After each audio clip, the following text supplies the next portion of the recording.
One of the rubbish things about the iPhone is the calendar views. In particular, the fact that there's no way to view a week except as a list, and the fact that the monthly view is pretty bloody useless. So you'll want iPlan 2. It's a proper usable calendar for the iPhone, particularly if you run several calendars at once. Completely syncable with your iPhone, Google and other calendars, you can scroll through weeks without month breaks. It's just a continually scrollable page. You probably won't be able to read all your entries, but you'll be able to see enough to see when you're super busy and when you've got time to book in some fun. You can add events in the same way you do on the iPhone calendar, specifying which calendar, as well as if it's repeating, the location and any notes. There's also a per day view, which will let you see both the timescale as well as the order of your appointments without fixing them to the scheduled hour on the calendar. You can also add a button to access one particular calendar, should you need access to just one. It takes a while to work out the quirks of the UI, but overall, for £2.39, it's a pretty good addition to your calendar life.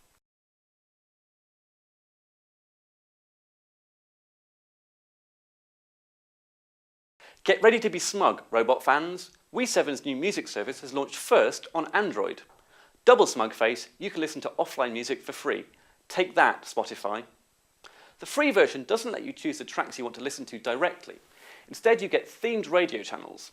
These can be things like UK Top 40, 80s classics, or artist-specific. So pick someone you like and you'll get their tracks and songs by artists similar to them. Tracks are cached over Wi-Fi, so you can still listen when you're outside wireless coverage. In exchange for all this free music, you'll have to listen to ads every now and then.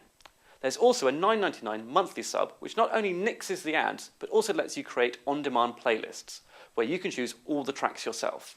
Great if you're both picky and rich.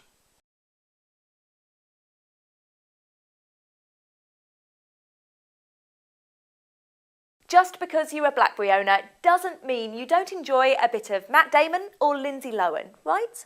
Pocket Cinema knows this and wants to cater to your movie-loving ways, as long as you're a Torch owner, although it is coming to other handsets soon.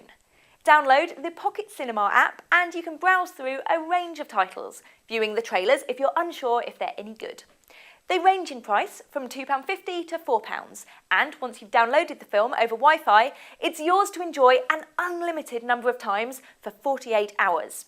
To get maximum value for money, I would recommend clearing your diary for repeat viewings.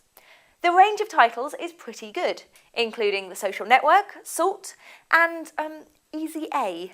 You have to have a Wi-Fi connection to download, which they only bring up after you've paid. And the download isn't very speedy. One movie took us over an hour, although it will depend on your own broadband speed. However, plan in advance and you'll never be left with nothing to amuse you but solitaire ever again.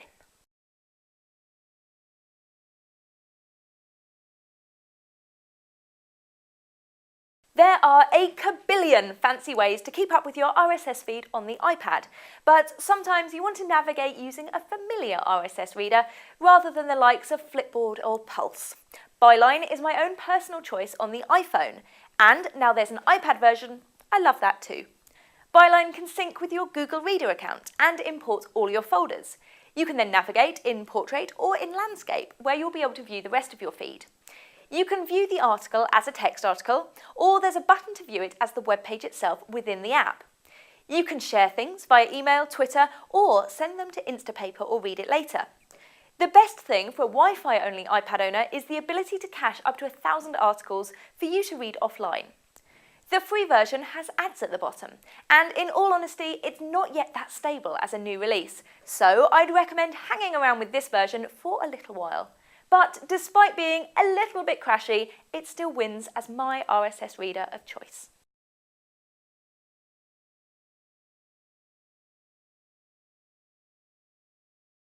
I've found a new game, and it's unlike other games, which means, by definition, I already like it more than any other game.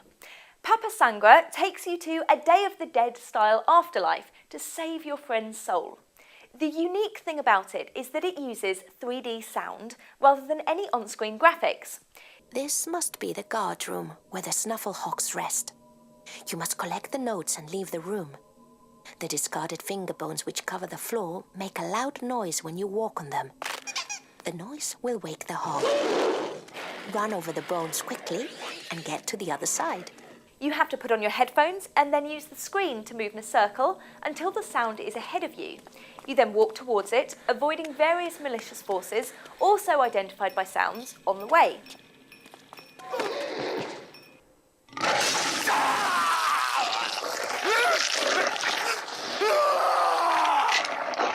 When you leave the loud bones, creep to safety.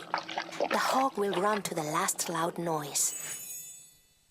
It's genuinely a little bit terrifying, but so wonderfully far away from shooting birds at pigs. At £3, it's one of the more expensive games, but by my reckoning, totally worth it.